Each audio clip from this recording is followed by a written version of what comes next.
네, 579강입니다. 제1절 지상권, 단락번호 5327, 1총설, 지상권의 의의를 봅니다. 개념은 조문에서 다 봤고, 두 번째 줄에 보면 지상권은 부동산이 가지는 가치 중에서 사용가치를 독점적 지배하는 것이다. 그 조문에는 사용할 권리라고 나오는데 수익도 할 수 있지 않나 싶습니다. 사용 수익 권능을 장악을 했겠죠.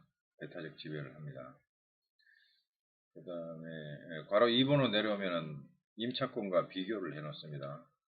물권이고 임차권은 지상권은 물권이고 임차권은 원칙적으로 임차권은 채권이죠. 채권입니다. 주택임대차보호법이 대항력을 전입신고 주민등록을 가지고 대항력을 갖출 수 있게 해주지만 그것은 특별히 그렇게 만들어 준 것이고 원칙적으로는 채권에 불과하죠. 존속기간과 관련해서 최단기간 법정되어 있는 점, 임차권은 그렇지 않다는 거고, 그 다음에 지상권은 당연히 양도성, 임차권은 임대인의 동의를 받아야 되는 거고, 지상권에서는 지료가 지상권 성립의 요건이 아닙니다. 지상권은 여기서 봤지만, 지상권은 타인의 토지에 건물, 기타, 공작물, 수목을 소유하기 위하여 토지를 사용하는 권리, 지료, 전세권은 보면 얘기가 달라지죠. 전세권을 보면 분명해지는데, 정당권, 전세권.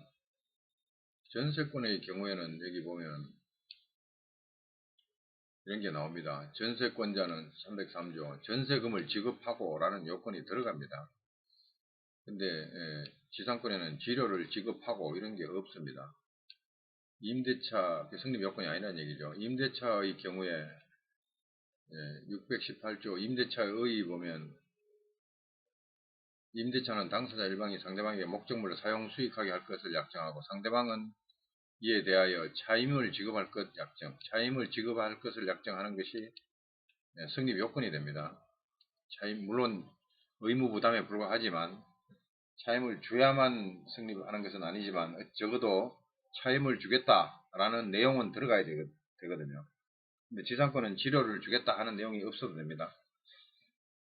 없어도 지상권이 성립한다. 적어도 성립 요건이 아니라는 얘기죠.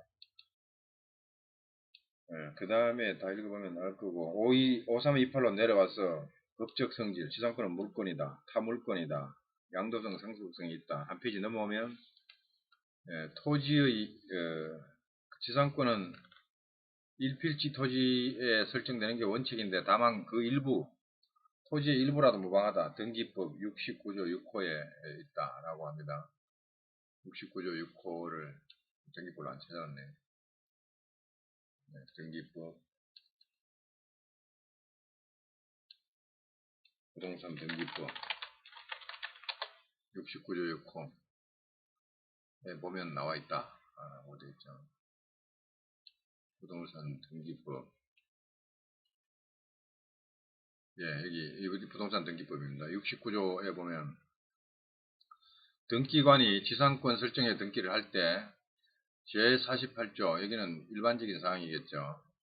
그런 사항 외에 지상권에는 특별히 다음 사항을 기록해야 한다.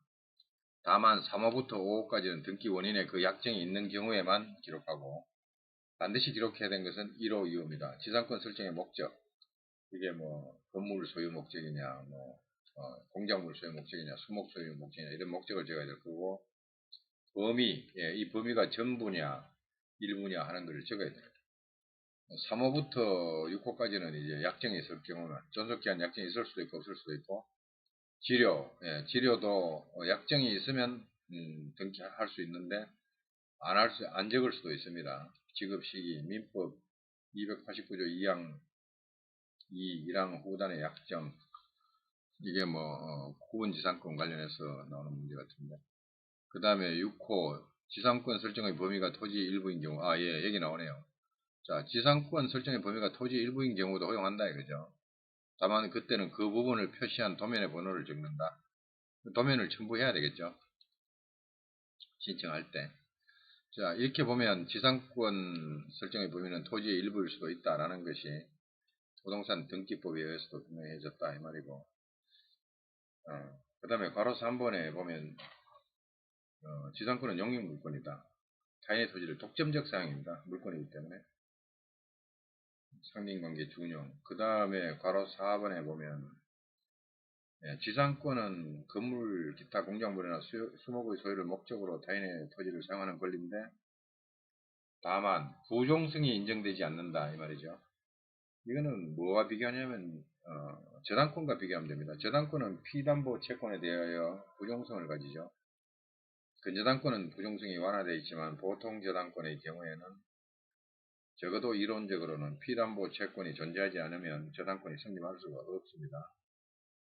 근저당권은 안 그렇습니다만은 어쨌든 그런 건물, 기타 공작물, 수목의 소유를 목적으로 할 뿐이지 건물이 존재해야만 지상권이 서는 게 아니다 이거죠. 그러니까 건물에 부종하는 게 아니다. 건물 소유권에 부종하는 게 아니다 이 말이죠. 건물 등이 실제로 존재해야 하는 것이 아니다. 건물 소유를 목적으로 하면 됩니다. 돈이 없어 못 짓고 있다. 나중에 지을게 이래버리면 되는 거죠. 그 다음에 별로 중요한 내용 없고 괄호 5번 내려가면 치료를 지급할 수 있지만 지상권 성립 요건은 아닙니다. 치료 약정이 없다 해가지고 지상권 성립하지 않는 게 아니다 이거죠. 따라서 지상권 설정 계약에서 치료에 관한 약정이 없다. 그럼 무상지상권 설정으로 인정된다 이거죠. 다만 법정지상권의 경우에는 당연히 치료 지급으로 발생한다. 왜? 약정이 아니라 법정이기 때문에 법이 인정해버린 지상권이기 때문에 치료까지 인정해줘야 되겠죠. 당연히 당사자 약정이 아니기 때문에 그렇습니다. 약정지상권의 경우에 이제 그런 치료에 관한 약정이 없다 하면 치료를 안 내기로 했구나 이렇게 의사 해석을 할 수가 있지만 법정지상권은 당사자 의사에 의한 것이 아니기 때문에 당연히 치료 지급 의무가 발생한다고 보아야 할 겁니다.